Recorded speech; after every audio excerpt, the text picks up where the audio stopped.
Do you recognize this building? It was once home to the Nurse Trucking Company, a business that's remained shuttered since January of last year. The village of Dolton shut it down after accusing its owners of illegally selling liquor during a party on the premises. The allegation came with heavy political overtones. At the time, Mayor Tiffany Henyard reportedly sought to close the business entirely. Now, that same building has gone up in flames, and the fire isn't just suspicious. It appears to be connected to Henyard in a troubling way.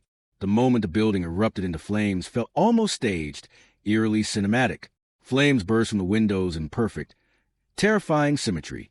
The blaze didn't just consume the structure. Several nearby cars were also engulfed.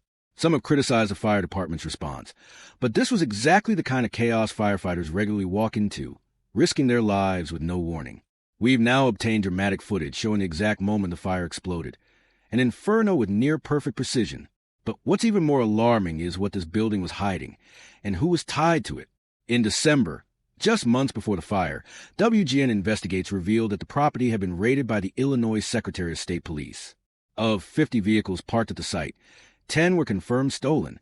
Property owner Larry Gardner claimed he had leased the space to others and had no idea the vehicles were illicit. That explanation, however, raised more questions than answers. And now, with the fire destroying any lingering evidence, those questions are louder than ever. This isn't the first time the property has raised suspicions. Locals remember the mysterious disappearance of newly purchased Dolton police vehicles. Cars that were bought but somehow vanished without a trace. Residents ask the same question over and over. Where are those cars? Now, with this site reduced to ash, many suspect it may have been where those vehicles ended up. The fire's timing, right as federal investigators reportedly ramp up their interest in Dolton, seems too strange to be coincidence. Back in late 2023, Gardner publicly accused Mayor Henyard of political retaliation. He alleged that she pressured him for irregular payments and began targeting him when he refused. While Gardner declined to comment following the fire, his previous claims are now taking on new weight. The Illinois State Fire Marshal is officially investigating what happened. Thankfully, no injuries were reported, but the incident has reignited long-standing concerns about corruption, retaliation, and secrecy within Dolton's leadership. This isn't a standalone controversy. It's part of a growing pattern that local trustees, business owners, and even state authorities have been sounding the alarm about for years. One trustee summed it up bluntly. There's a lot of mismanagement, and we just want some clarity. In Dolton, running a business has become increasingly difficult. A wave of closures has swept through the village, many justified by alleged licensing issues. Yet the pattern shows something more political than procedural. Many believe these shutdowns are part of a targeted campaign against business owners who don't align with Henyard's agenda. One of those businesses was Lawrence Garden, another property tied to Larry Gardner. That building, too, was suspicious. It reportedly housed a large number of hidden cars. And just like the Nurse Trucking location, it's now gone, consumed by fire. The message many see here is clear. Someone wanted to erase what was inside, fast. Gardner has suggested that Henyard's leverage came from what people had to hide. If you have skeletons in your closet, she'll use them to control you, he once said. That's the kind of power corrupt officials thrive on.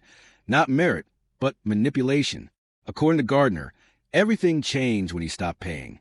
The pressure from the mayor's office intensified, the accusations escalated, and the public humiliation followed.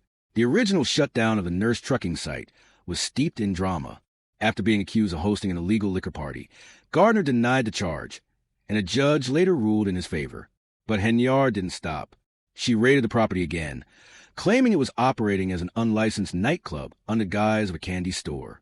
The entire situation became increasingly bizarre. Henyard mocked the business name, made crude jokes about what kind of candy was being sold, and even publicly ridiculed how Gardner wore his phone clipped to his shirt. Her tone was never professional. It was petty, personal, and vindictive. Rather than focusing on public safety or legal compliance, her actions and remarks made it clear. This was about power and punishment. According to Gardner, Henyard's aggressive behavior stemmed from his refusal to continue contributing financially to her office. When she first took power, he says she requested a $3 500 donation from local business owners. Gardner claims that after an initial contribution, he declined to pay more, and that's when harassment began.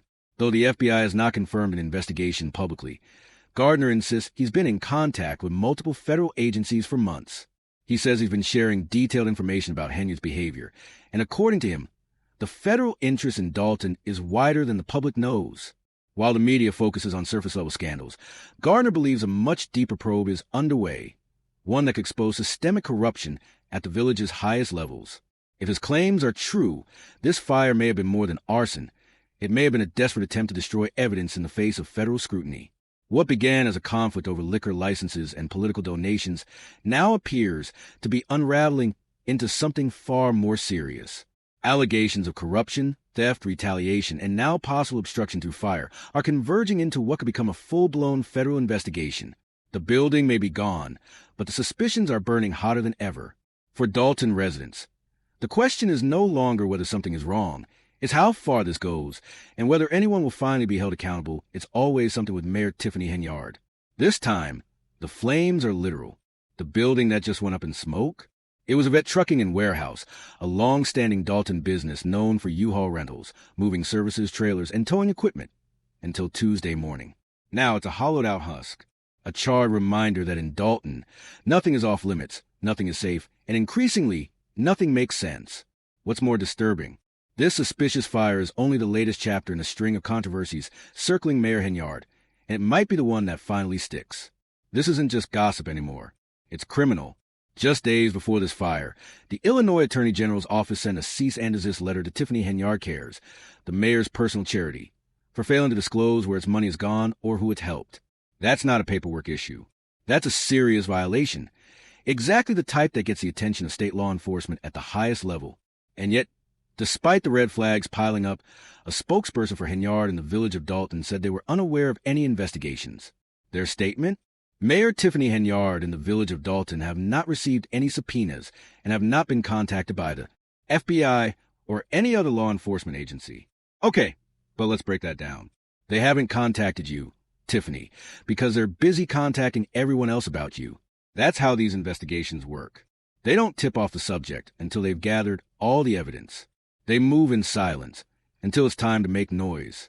They don't need you to lie to their faces when they can gather the truth from everyone else. This isn't silence. It's strategy. Meanwhile, the fire is more than just a distraction. It might be a cover-up.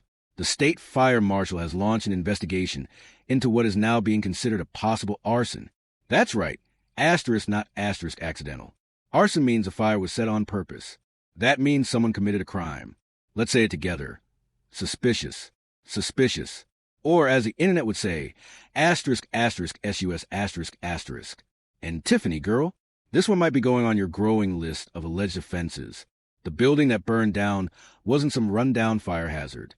Neighbors say it stood for decades, over 20 years. One minute it was there, the next, gone. Poof. And not slowly either. This wasn't a creeping blaze. This was fast, aggressive, efficient. It didn't even try to struggle. The roof didn't sag. It caved in instantly, like it had been waiting for a reason to fall. That's not normal. That's deliberate. Neighbors reported hearing a loud crash, like a detonation, just before the fire erupted. Flames shot out of the windows in synchronized bursts. Within minutes, the whole building was engulfed. Cars in the lot were burned out, blackened shells of what they once were. The fire moved so quickly, firefighters had only moments to react, and it nearly spread to nearby homes. That close to becoming a multi-home tragedy. Now, fire marshals are picking through the debris, not just for the cause of the blaze, but possibly for what was hidden inside before it burned. And that brings us back to Tiffany Henyard. Let's not forget, just months ago, a different warehouse tied to Larry Gardner, also a critic of Henyard, was raided by state police. Dozens of cars were found on the premises, 10 of them stolen. Gardner claimed ignorance, saying he had rented the space out. But he also publicly accused Henyard of political retaliation when he refused to keep making payments she allegedly demanded. And now, that property is burned down too.